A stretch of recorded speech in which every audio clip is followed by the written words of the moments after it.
कुछ एक दो फॉर्मूले रह गए थे, आप उनको एक बार लिख लो।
ln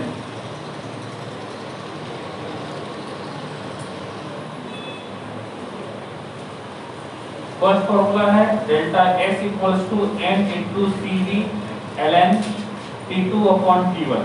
ln को लॉग में कन्वर्ट कर सकते हैं by multiplying 2.303 plus nr ln V2 upon V1। Second formula है delta S equals to n Cp। Cp stand for heat capacity at constant pressure, Cv stand for heat capacity at constant volume. क्या होता है ये पढ़ा था हमने, ठीक है। ln T2 upon T1 plus nr ln T1 upon T2। If हम आइसोथर्मल के लिए एप्लीकेबल करते हैं तो delta S equals to nr ln P1 upon P2। Isochoric के लिए delta S equals to nCv ln T2 upon T1 और isobaric के लिए delta S equals to nCp T2 upon T1। इनकी डेरिवेशंस में देखते हैं।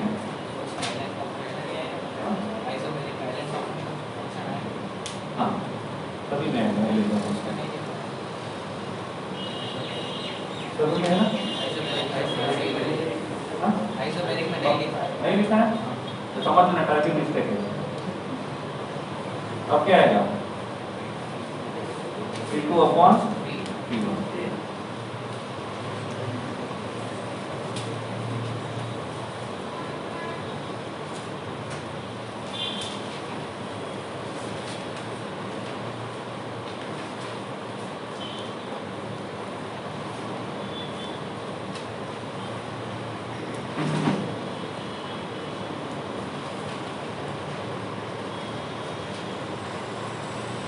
एग्जाम पास में आ रहा है तो छुट्टी करेंगे, घर में पढ़ेंगे, ऐसी आदत मत डालो।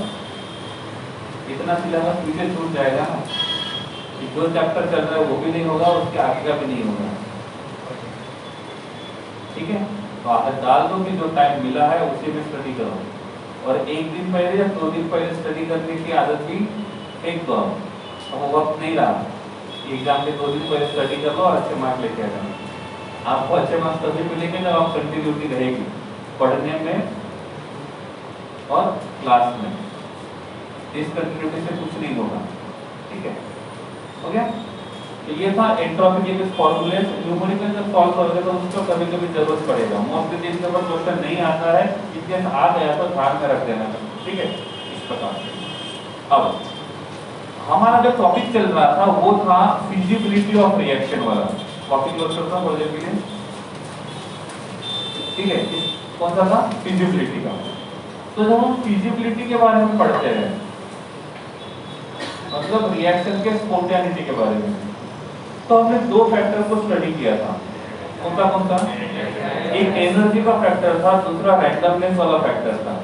तो फर्स्ट फैक्टर जो था वो एनर्जी के बारे में बोलता है और उसको हमने स्टडी किया था in the form of delta H, in the form of delta H. इसमें दो कंडीशन देखे थे हमने। इफ किसी रिएक्शन में delta H will be greater than 0 so that reaction will be non spontaneous.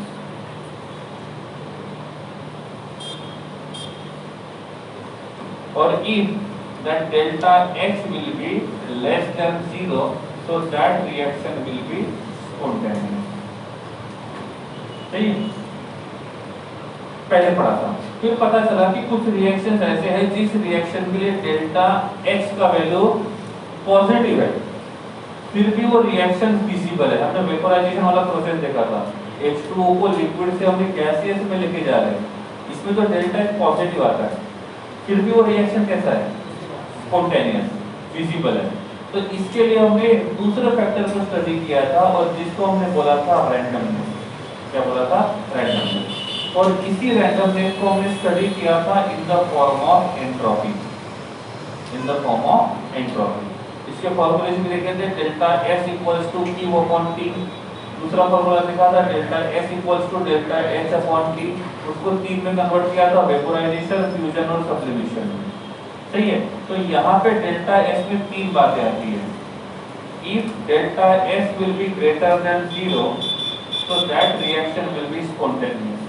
इसमें डेल्टा H ग्रेटर देन 0 है तो वो रिएक्शन नॉन स्पॉन्टेनियस है।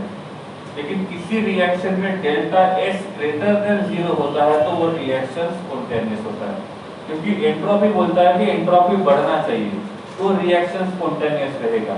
एंथैल्पी बोलता है कि एंथैल्पी कम होना चाहिए तो रिएक्शन स्पॉन्टेनियस रहेगा। मतलब एनर्जी के हिसाब से जिसका एनर्जी कम है वो ज्यादा स्टेबल है, एंट्रोपी के हिसाब से जिसका एंट्रोपी ज्यादा है वो ज्यादा स्टेबल है, और इसलिए दोनों में फैक्टर अलग अलग आता है। दूसरा था delta S will be less than 0, तो यहाँ पे जो रिएक्शन रहेगा ये नॉन स्पॉन्टेनियस रहेगा। क्यों? क्योंकि डेल्टा S लेस देन 0 है, मतलब एंट्रोपी बढ़ा है कि कम हुआ है? कम हुआ है। और जिस रिएक्शन का एंट्रोपी कम होता है उसका स्टेबिलिटी भी कम होता है और इसीलिए वो रिएक्शन नॉन स्पॉन्टेनियस कहलाता है। तीसरा फैक्टर था delta S will be equals to 0, इसका मतलब ये रिएक्शन जो रहेगा वो इक्विलिब्रियम में रहेगा। सही है? अब दो अलग अलग फैक्टर हैं, एक एंथैल्पी वाला और दूसरा रैंडमनेस एंट्रोपी वाला। अब हम लोग एंट्रोपी के बारे में पढ़ते हैं और लगता है कि वो रिएक्शन स्पॉन्टेनियस है, लेकिन वो एंथैल्पी के हिसाब से नॉन स्पॉन्टेनियस होता है। फिर ये बताना डिफिकल्ट होता है कि वो रिएक्शन एग्जैक्टली रहेगा कैसे। तो ये पढ़ने के लिए हमको इन दोनों को एट अ टाइम स्टडी करना होगा। इफ हम इनको इंडिविजुअली स्टडी करने से अच्छा है हम दोनों को एट अ टाइम स्टडी करते हैं और कोई ऐसा फॉर्मूला डिराइव करते हैं जिस फॉर्मूला में हम इन दोनों का वैल्यू पुट कर दें तो हमको ये पता चलेगा कि वो रिएक्शन कैसा बिहेव करेगा।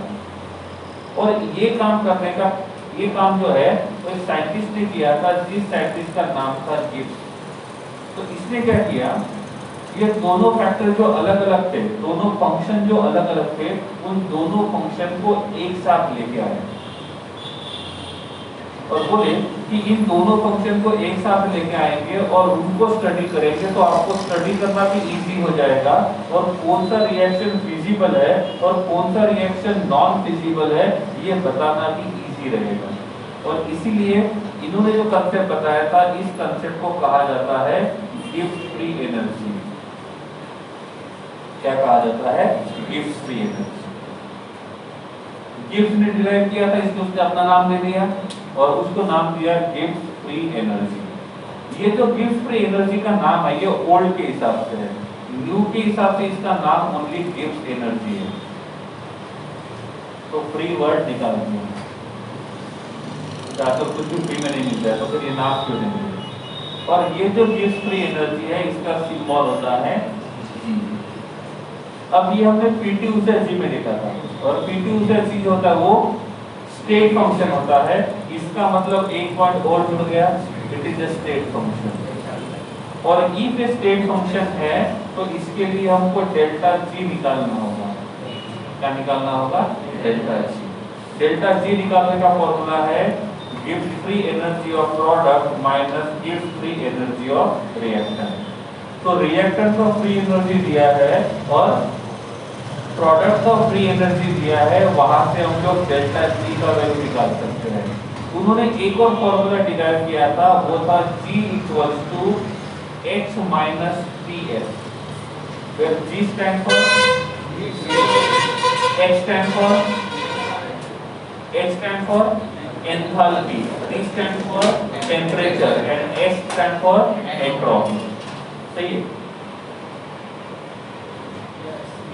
Gives free energy, enthalpy, temperature, और यही इक्वेशन स्टेट फंक्शन होने की वजह से एट कांस्टेंट टेम्परेचर फाइंड किया गया। तो ये कुछ इस प्रकार से लिखा गया, delta G equals to delta X minus T into delta S. अब इसको बोलेंगे चेंज इन गिव्स free energy, change in enthalpy, temperature into change in entropy. If delta G will be greater than 0 तो reaction will be non spontaneous. तब delta G greater than 0 रहेगा। When delta G will be less than 0 reaction will be spontaneous. When delta G will be equals to 0 तो reaction जो रहेगा वो equilibrium में रहेगा। ठीक है, ये तीन कंडीशन है। आगे जाके पढ़ेंगे इनका वैल्यू कैसे आएगा। क्वेश्चन आता है what is gives free energy. अब हम पढ़ किसके बारे में पढ़े? System and surrounding. थर्मो में पूरा का पूरा पढ़ते सिस्टम के बारे में, सराउंडिंग के बारे में नहीं पढ़ते। तो हम यहाँ पे ये जो भी कुछ बातें कर रहे हैं वो सिस्टम के लिए लागू होती है। तो पढ़ेंगे किसके लिए? सिस्टम के लिए। अब क्वेश्चन ये आता है what is the meaning of free energy, gives free energy. Anyone? Google बाबा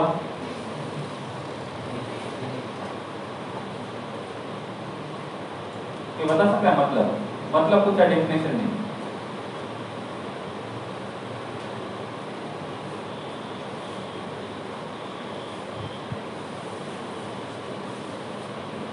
नहीं पता?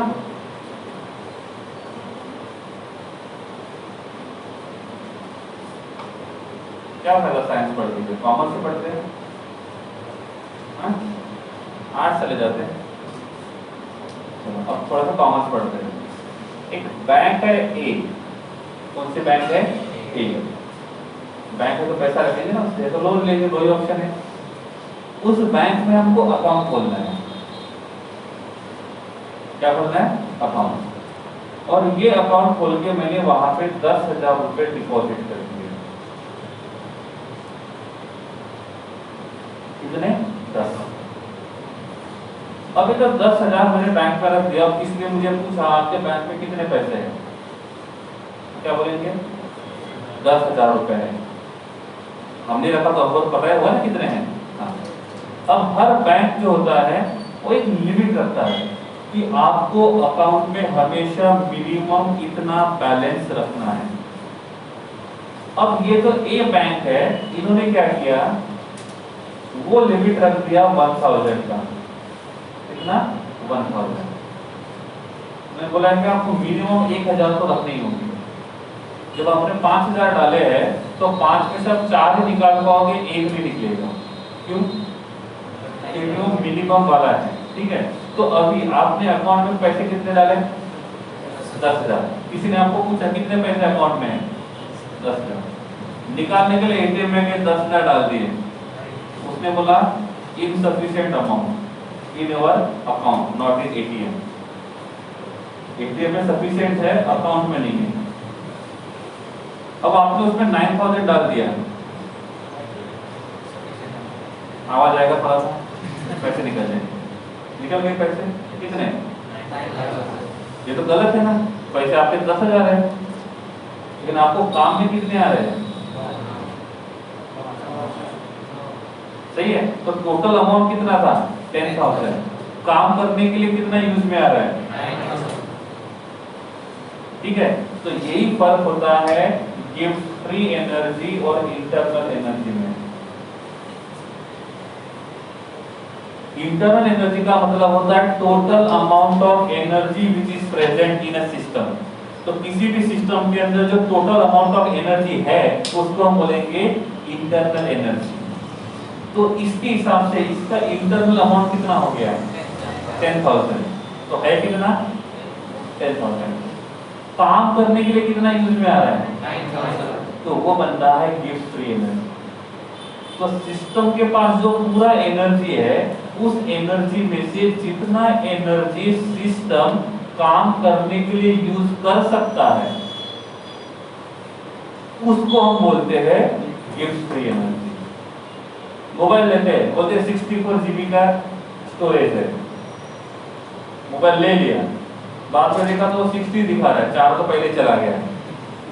रैम बोलते हैं 6 GB का है, 2 GB तो पहले चल जाता है, बचा कितना? 4 तो बोलना चाहिए ना, 4 का ये करके। तो उसका इंटरनल स्टोरेज था 6 GB का, लेकिन आपको काम करने के लिए कितना मिल रहा है? 4 GB। तो 6 GB जो रहेगा वो इंटरनल एनर्जी है और जो 4 GB है वो गिफ्ट एनर्जी। समझा नहीं समझा?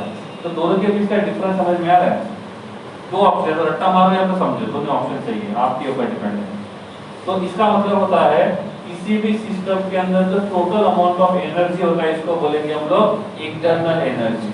उस टोटल अमाउंट ऑफ एनर्जी में से जो अमाउंट ऑफ एनर्जी काम करने के लिए, यूजफुल वर्क करने के लिए वो यूज कर सकता है उसको बोलेंगे गिफ्ट एनर्जी। समझा? तो गिफ्ट एनर्जी का मतलब कितना एनर्जी है वो नहीं, उस एनर्जी में से कितना एनर्जी आप यूज कर सकते हो काम करने के लिए। एनर्जी तो काम करना ही है, दूसरा ऑप्शन नहीं है, सोना नहीं है। समझा नहीं समझा? तो लिखो डेफिनेशन गिफ्ट फ्री एनर्जी का, या तो गिफ्ट फ्री एनर्जी या तो गिफ्ट एनर्जी, दोनों चलेगा।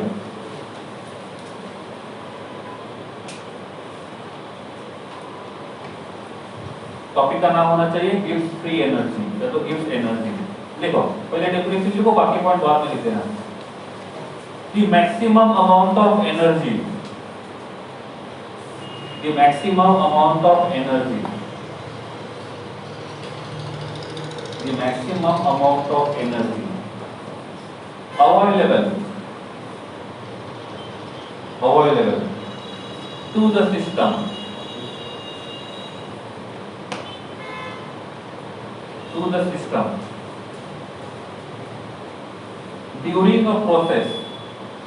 during a process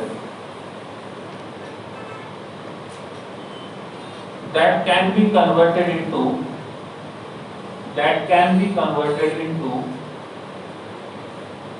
useful work, that can be converted into useful work, that can be converted into useful work is called as gives energy or gives free energy। बची हुई जन्म कुंडली यहां से लिखनी है।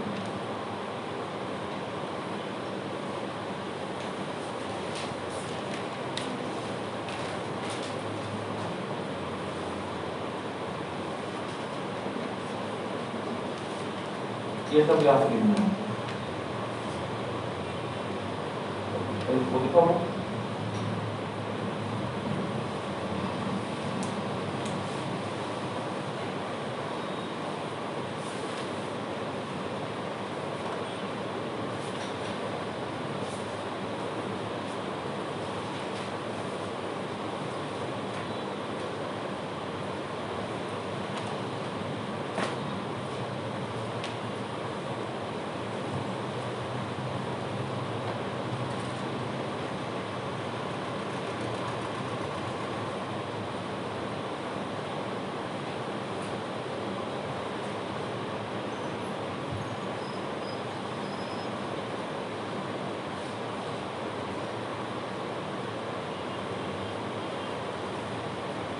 Done?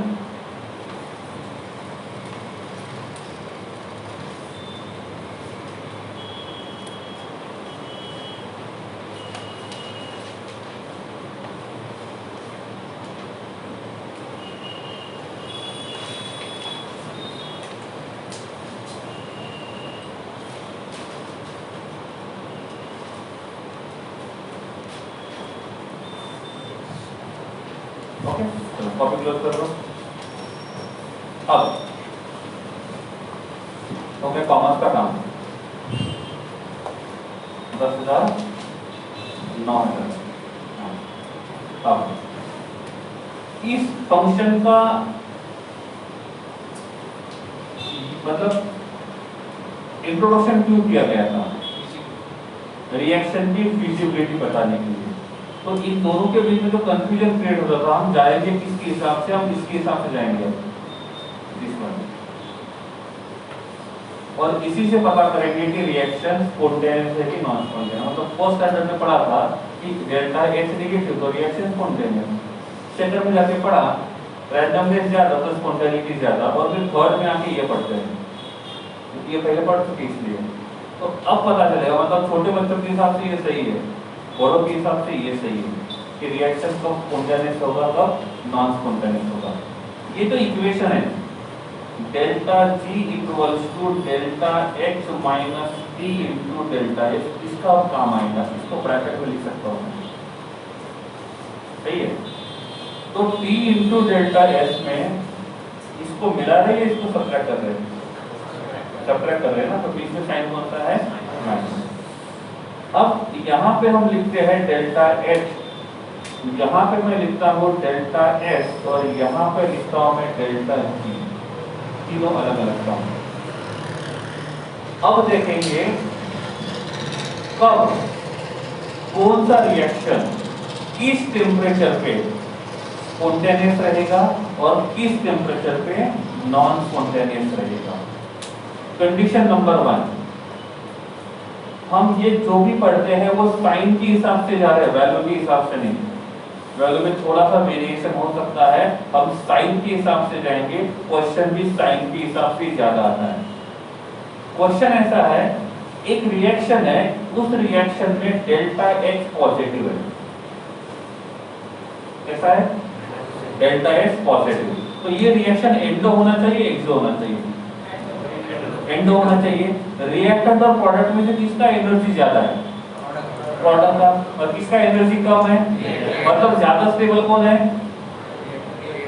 रिएक्टेंट ना, जिसका एनर्जी कम है, तो रिएक्टेंट का एनर्जी कम है तो उसका स्टेबिलिटी ज्यादा है, तो रिएक्टेंट जो रहेगा वो प्रोडक्ट में जाना पसंद, मतलब ये रिएक्शन कैसा होगा, नॉन स्पॉन्टेनियस हो गया, कांस्टेंट होगा क्वेश्चन। तो डेल्टा S के हिसाब से ऐसा है, डेल्टा S के हिसाब से क्या होगा, एक फैक्टर देखा डेल्टा S क्या हुआ, वो रिएक्शन पॉसिबल नहीं था, अब हम डेल्टा S के हिसाब से जा रहे हैं, तो डेल्टा S पॉजिटिव है, मतलब एंट्रोपी बढ़ रहा है कम हो रहा है, और रिएक्शन क्या होता है, जब एंट्रोपी बढ़ेगा, रैंडमनेस बढ़ेगा, डिसऑर्डरनेस बढ़ेगा, तो स्टेबिलिटी बढ़ेगा, तो रिएक्शन होगा।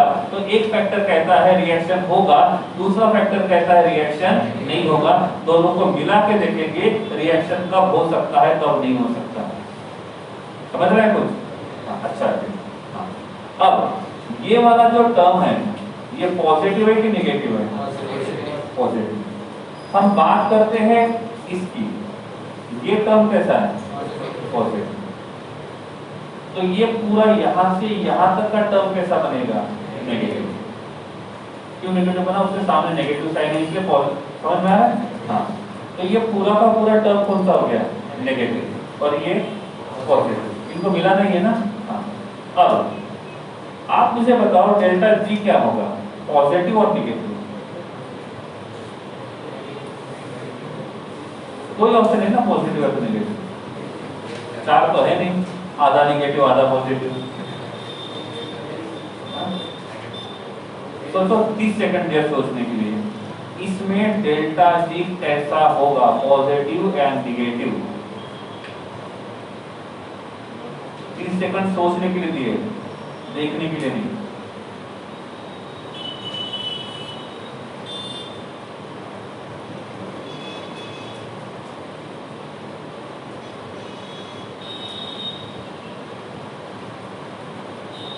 हो गया, क्या लगता है, हाँ, पॉजिटिव नेगेटिव, नेगेटिव, मैं बोलता हूं दोनों हो सकते हैं।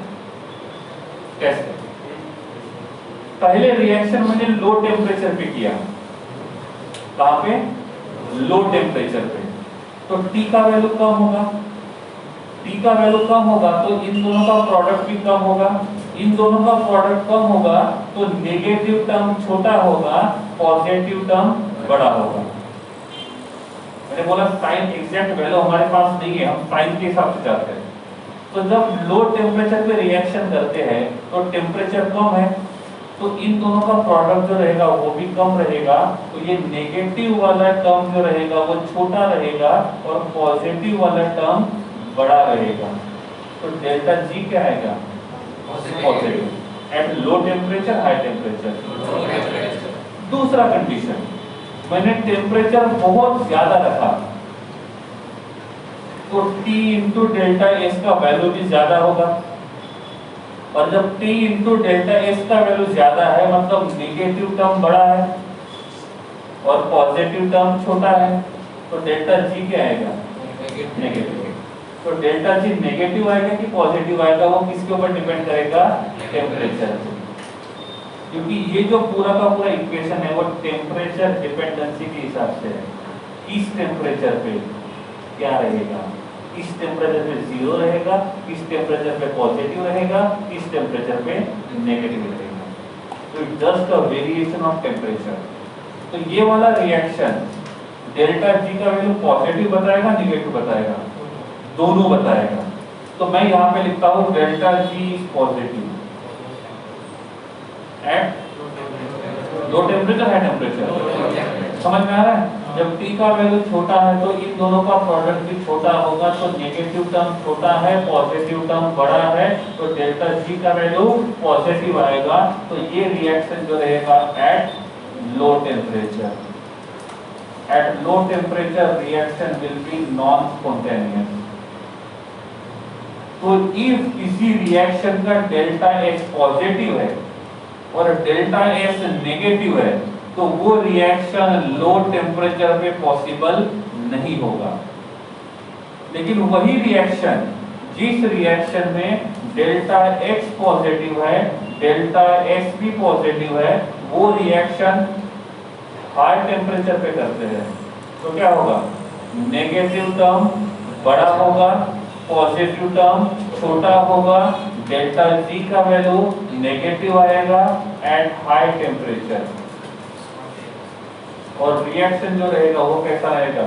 स्पॉन्टेनियस। दोनों को अच्छे से देखो, कुछ नहीं समझाया तो पूछो, देखने के लिए बोला है, लिखने के लिए नहीं।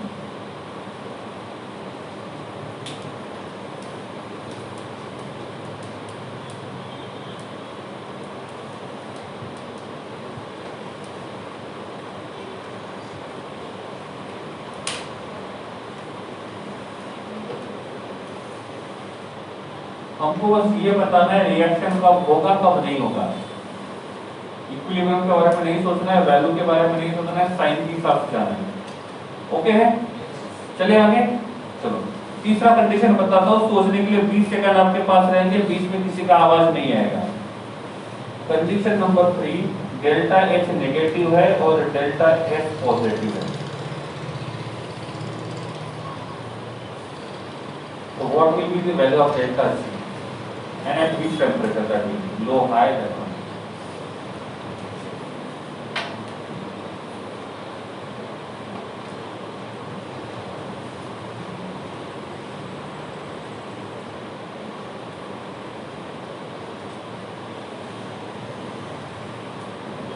Done? कितने लोग?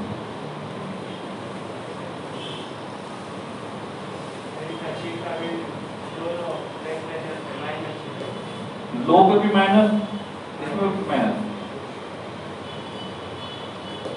और किसने हाथों पर किया था?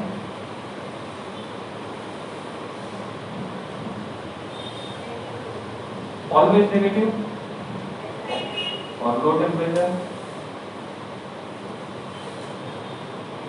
नेगेटिव ही आएगा। चलो देखते, बैठो दो।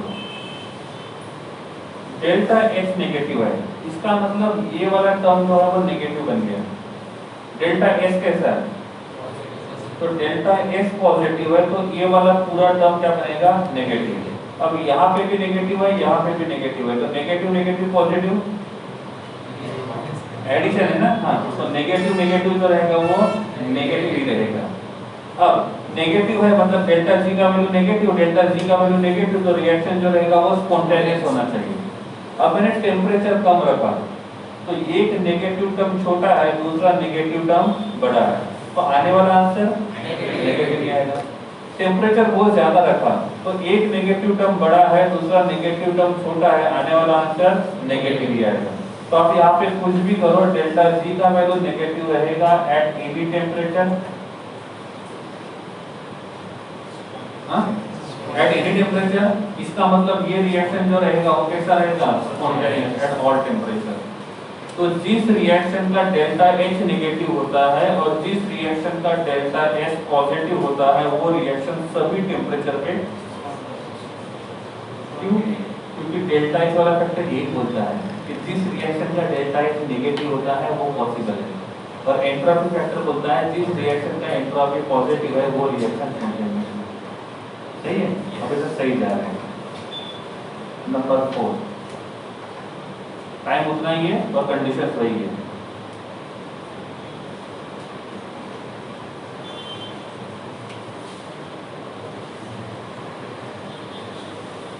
एक दूसरा ऑप्शन है मत, टेबल टेक्स्ट बुक में दिया रट्टा मार दो, चलेगा? ये सोचना है, सोचना है, चलो थोड़ा सा है तो यूज कर लो। टाइम 20 सेकंड है टाइम।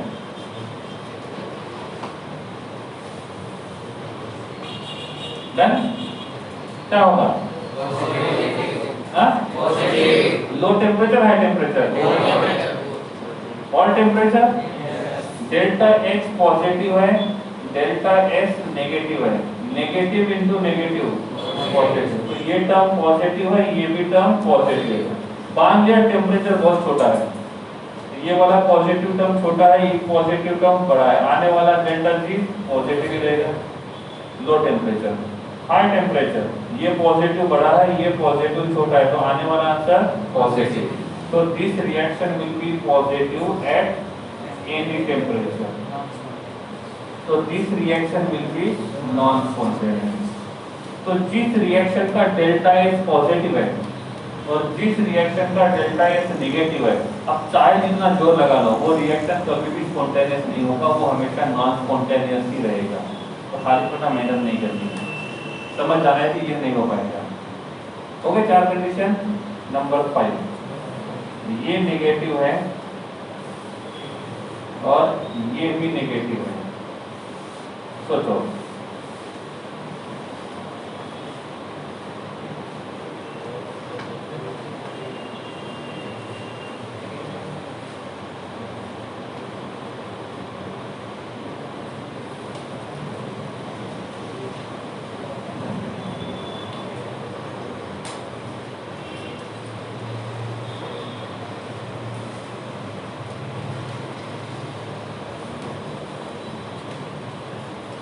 हो गया? कितने आंसर है? ओके, चलो बोल दो। All temperature done. ओके, और कौन है इधर?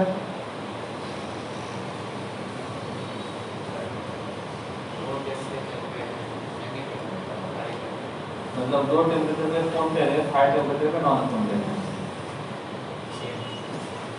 कौन सा, ये वाला या वो? बैठो, तीनों बैठो। क्या है? डेल्टा एच नेगेटिव है, डेल्टा एच जो है वो भी नेगेटिव है, तो ये बन जाएगा पॉजिटिव। अब टेम्परेचर रखा लो, टेम्परेचर लो रखा, तो T इंटू डेल्टा एच छोटा है, मतलब पॉजिटिव टर्म छोटा है और नेगेटिव टर्म बड़ा है, तो डेल्टा जी क्या आएगा? नेगेटिव। मतलब लो टेम्परेचर पे डेल्टा जी का वैल्यू नेगेटिव आएगा। ऐसे सोचा आपने, लिख लेते हैं। तो ये रहेगा नेगेटिव एट लो टेम्परेचर, इसका मतलब रिएक्शन जो रहेगा वो स्पॉन्टेनियस रहेगा। अब देखते हैं हाई टेम्परेचर, तो T का वैल्यू बहुत ज्यादा है, तो ये वाला टर्म बहुत बड़ा है, तो पॉजिटिव टर्म बड़ा है और नेगेटिव टर्म छोटा है, तो डेल्टा जी का वैल्यू क्या आएगा? मतलब रिएक्शन जो रहेगा वो कैसा रहेगा? Non spontaneous at low temperature, high temperature. तो सिक्स्थ वाला कंडीशन बना, this is negative, this is negative, this will be positive at high temperature, और रिएक्शन जो रहेगा वो नॉन स्पॉन्टेनियस। तो these are fixed possibilities. Okay, negative positive, positive negative के लिए समझा? क्या समझा? सब कुछ इसका काम हो गया, इरेज कर दो। वो वाला लिखने हो ओके, बाद में लिखना।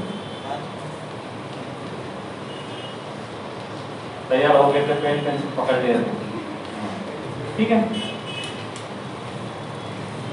ये फर्स्ट फॉर्मूला है, ये सेकंड फॉर्मूला जिसको हम यूज करते हैं, और दो फॉर्मूले हैं जिसको नॉर्मली हम लोग यूज करते हैं, वो बता देता हूं मैं।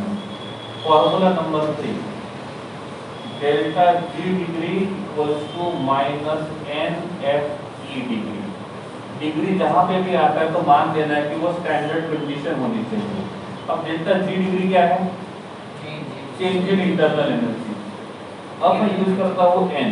एन का मतलब होता है नंबर ऑफ इलेक्ट्रॉन्स ट्रांसफर्ड, ठीक है। ये वाला इक्वेशन अभी आपके किसी काम का नहीं है, और इसके ऊपर इस चैप्टर में कोई न्यूमेरिकल नहीं बनेगा। ये आपको काम आएगा 11th स्टैंडर्ड के सीक्वल आता है 12th स्टैंडर्ड में, रेडॉक्स रिएक्शन। जहां पे रेडॉक्स रिएक्शन खत्म होता है वहां से 12th में चैप्टर शुरू होता है जिसको हम बोलते हैं इलेक्ट्रोकेमिस्ट्री। तो इलेक्ट्रोकेमिस्ट्री में ये आएगा, तब उसको वहां पे देख लेंगे। टर्म का मतलब बता देता हूं, किसी ने पूछा तो पता होना चाहिए, यूज वहां करेंगे। N stand for number of electron transferred, F stand for Faraday's constant,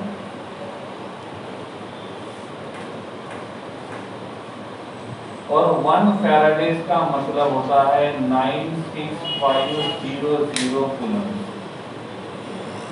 और E डिग्री का मतलब होता है स्टैंडर्ड सेल पोटेंशियल, ठीक है। सेल पोटेंशियल क्या होता है वो भी हम लोग उसमें देखेंगे। सेल पोटेंशियल दो टाइप का होता है, एक ऑक्सीडेशन पोटेंशियल होता है, दूसरा रिडक्शन पोटेंशियल होता है। हमने रिडॉक्स में टेबल देखा था, जिसमें मैंने आपको बोला था रिडक्शन पोटेंशियल का वैल्यू देखना है और ये पता लगाना है कौन सा रिएक्शन होगा कौन सा नहीं होगा। मतलब कॉपर से कॉपर +2 बनना चाहता है, Zn से Zn +2 बनना चाहता है, अब दोनों का ऑक्सीडेशन नहीं होगा, और किसका होगा किसका नहीं होगा वो टेबल से स्टडी किया था, याद नहीं उसके लिए मैं कुछ नहीं कर सकता। तो वहां पे हमने रिडक्शन और ऑक्सीडेशन पोटेंशियल देखा था, उन दोनों को कंबाइन करते हैं तो सेल पोटेंशियल बनता है, और ये होता है उस सेल का पोटेंशियल का वैल्यू, ठीक है। डिटेल में हम लोग देख लेंगे, वहां पे फिर से रिपीट करूंगा मैं, रिडक्शन पोटेंशियल, ऑक्सीडेशन पोटेंशियल क्या होता है और सेल पोटेंशियल क्या होता है। तो ये फॉर्मूला अभी किसी काम का नहीं है, वो 12th में काम में आएगा। एक फॉर्मूला और आता है, delta G equals to minus R D L N K, ये ln वाला है, लेकिन आपको ln वाले फॉर्मूले का कुछ काम नहीं है, आपको log वाला फॉर्मूला पता होना चाहिए। तो ये आता है delta G equals to minus 2.303 R T log K. इसमें 2.303 क्या है वो बताने की जरूरत नहीं है, आर भी पता है, टी भी पता है, अब बचा कौन? के। के का मतलब होता है इक्विलिब्रियम कांस्टेंट,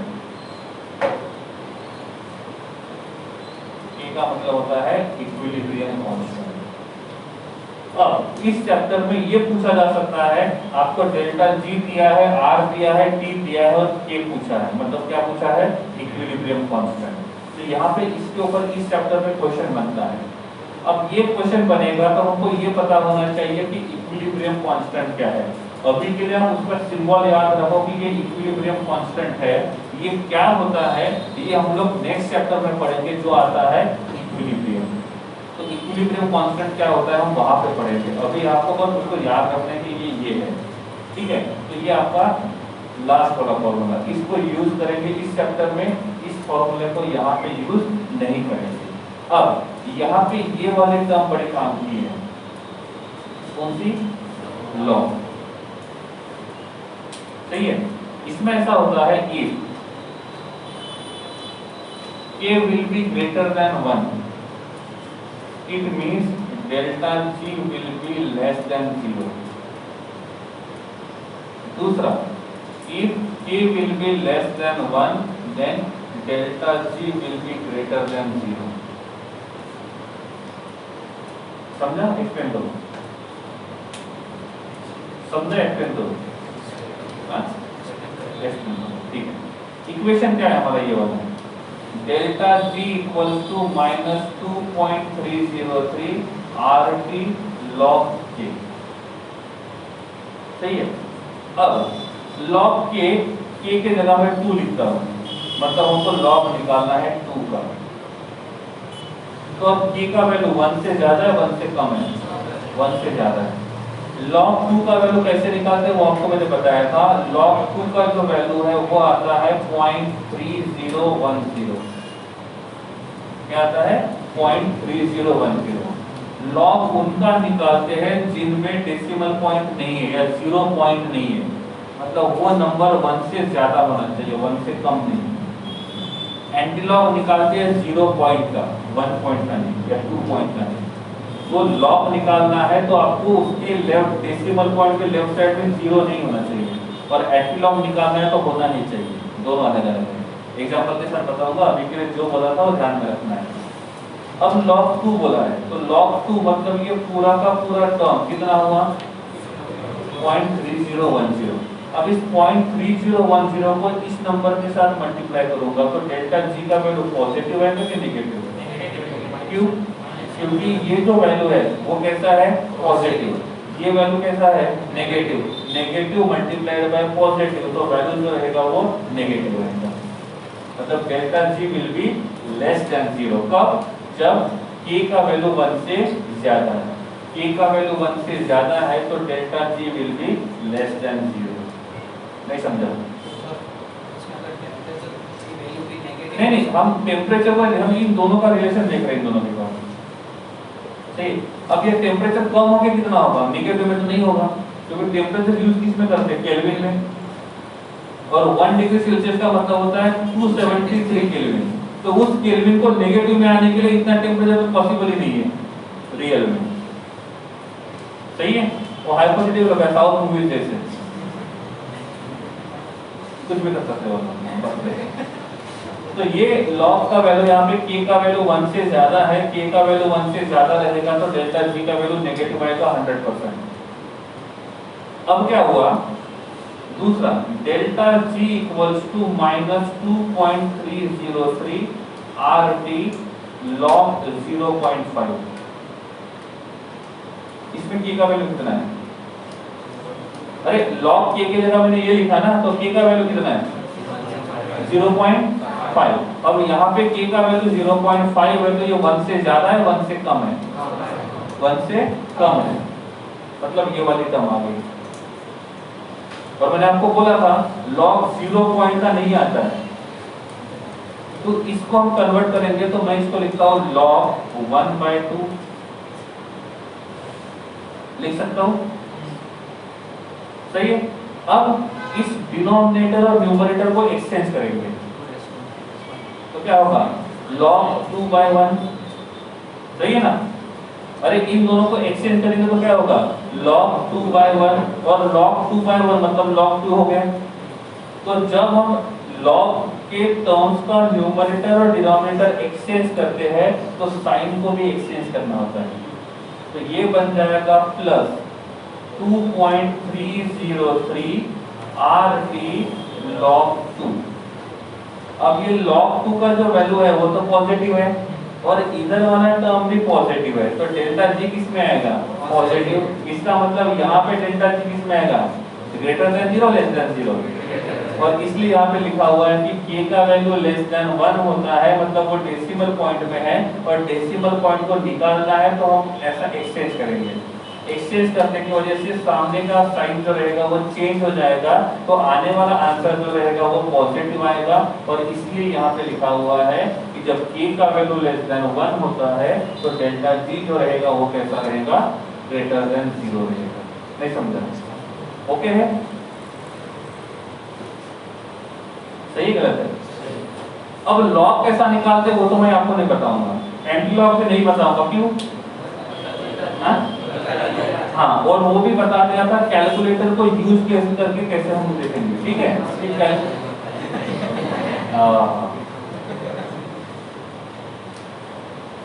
इसलिए बोर्ड रेगुलरली साफ करना चाहिए।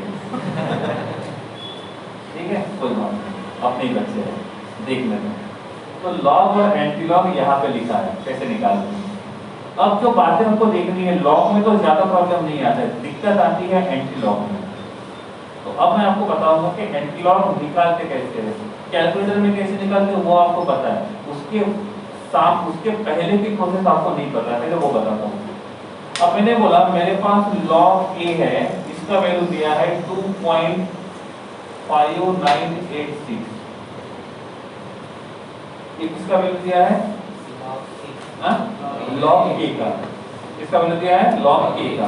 तो लॉग ए का वैल्यू इतना दिया है और उन्होंने पूछा है आपको ए का वैल्यू ढूंढो, तो आपको क्या करना होगा, इसका एंटी लॉग निकालना होगा, इसका 2.5986 का, ठीक है? नेक्स्ट क्लास में देख लेते हैं, 10 बजे में रहने से अच्छा है। आपको भूख लगी होगी।